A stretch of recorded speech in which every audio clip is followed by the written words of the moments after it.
पहले ही मैंने मेरे बड़े भाई साहब कौन है उदयलाल जी आजरा साहब, उन्होंने बहुत अच्छे से शब्द मेरे लिए कहे। आज खड़गे जी आए थे वहां नामांकन रैली में, वो मैंने जब सुना तो मेरा वो भाषण का मूड ही बदल गया बिल्कुल। अब मैंने कहा उनका जवाब देना बहुत जरूरी है। वो पिछले 35 साल से हम सब उनसे चुनाव हम लड़ते आ रहे हैं।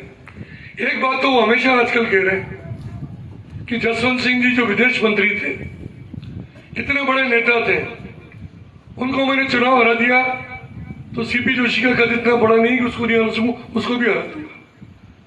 मैं उदयलाल जी को एक बात पूछना चाहता हूं कि बार बार आप जसवंत सिंह जी का नाम लेते हो। अशोक नवलखा ने तुम्हारी फाइल निपटाई, वो तो बताती नहीं है? मैंने हराया तो छोड़ो उसको है? अशोक जी हराया वो नहीं क्यों? और जसवंत सिंह जी के बाद दूसरे चुनाव में लोकसभा में भी मैंने हराया। 5 बार उनको चुनाव हरा चुके और बार बार वो कौन से पहलवान का जिक्र नहीं आता है, वो धरती पकड़ो गिरते हैं फिर उठ के चटक के नौबत तैयार हो जाते हैं। सुमो पहलवान। तो मुझे आश्चर्य हुआ कि उनको ये नहीं लग रहा कि सीपी जोशी आज राजस्थान भारतीय जनता पार्टी के प्रदेश अध्यक्ष, वो गरिमा तो उनको रखनी चाहिए थी। जसवंत सिंह जी हमारे पार्टी के बहुत ही वरिष्ठ नेता थे, लेकिन बार बार आप कहकर लोगों को प्रभावित करना चाह रहे हो, इससे प्रभावित नहीं होंगे। उन्होंने एक बात और कही आज मेरे सम्मान में कही कि मेरी इंसल्ट करने के लिए कही कि उन्होंने व्यंग के रूप में कही। आपने सुना मिठूलाल जी क्या बढ़ जी? उन्होंने कहा कि मेरे छोटे भाई श्रीचंद कृपलानी को भजनलाल जी ने मंत्री नहीं बनाया, इसका मुझे बहुत दुख है। क्या 2 बार सांसद रहे, 4 बार एमएलए रहे और जिला प्रमुख रहे, कैबिनेट मंत्री रहे, इतने पदों पर रहे और नए लड़के को मंत्री बना दिया, उनको मंत्री नहीं बनाया। आप मुझे जिता दो और मैं भजनलाल जी से मिलकर श्रीचंद जी को मंत्री बनाने का प्रयास करूंगा। ये भजनलाल जी ने कहा है। आज कहा उन्होंने, मैं क्या कहूं उसके बारे में, मेरे समझ में नहीं आ रहा। उदयलाल जी अभी 3 महीने पहले तुम्हारी फाइल निपटाई है क्या? कितने चुनाव लड़े उसमें से आप कितने चुनाव आ रहे उसका अंदाजा तो लगाओ। मेरे को मंत्री बनाएगी तो मेरी पार्टी बनाएगी, नहीं बनाएगी तो मैं कार्यकर्ता हूं पार्टी का। हम भारतीय जनता पार्टी के वो कार्यकर्ता जो कार्यकर्ता के रूप में काम करते, मंत्री बनने के लिए काम नहीं करते। नरेंद्र मोदी जी ने कभी सपने में नहीं सोचा होगा कि मैं चाय बनाते बनाते देश का प्रधानमंत्री बन जाऊंगा।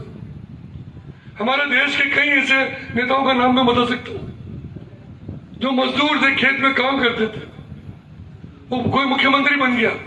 आज भजनलाल जी एक साधारण कार्यकर्ता के रूप में हमारे पार्टी का काम कर रहे थे, वो मुख्यमंत्री बन गए। कोई कल्पना कर सकता है क्या इस बात का?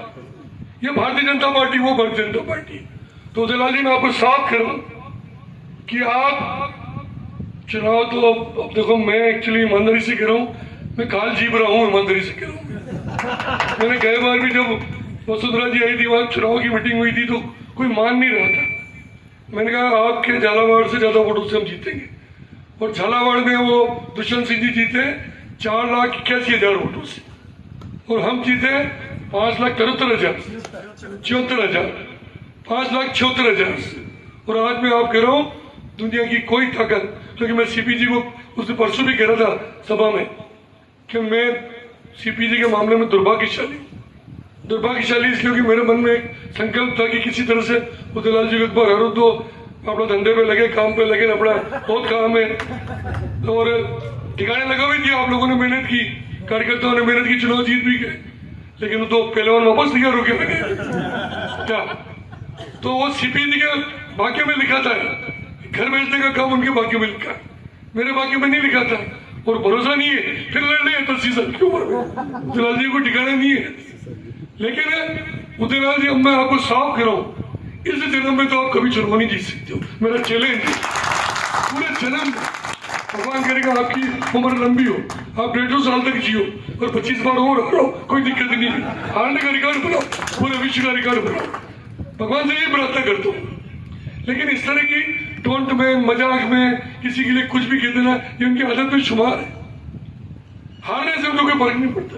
शायद आपको पता नहीं है, मिट्टू लाल जी जो कह रहे थे ना, मिट्टू लाल जी ने नाम नहीं लिया, लेकिन हमारे पार्टी में मैं तो टीवी देख देख के घबरा, आजकल टीवी नहीं देखता हूँ।